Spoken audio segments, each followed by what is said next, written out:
C'est un honneur en fait pour moi de remettre cette cravate parce que j'ai donc étudié les lettres modernes à l'université et à l'époque on a lu tout à l'heure des extraits de romans sans parole. C'est un ouvrage de Verlaine qu'on étudie beaucoup quand on est étudiant en littérature et en lettres modernes.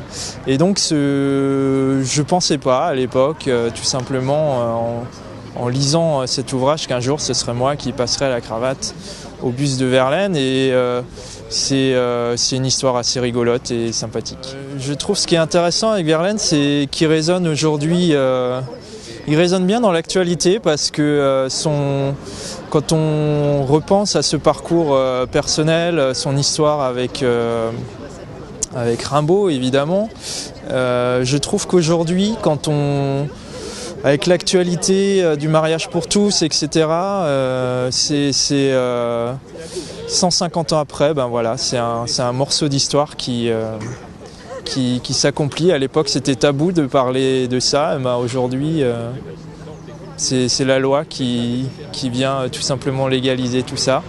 Et je trouve que ça résonne bien dans l'actualité.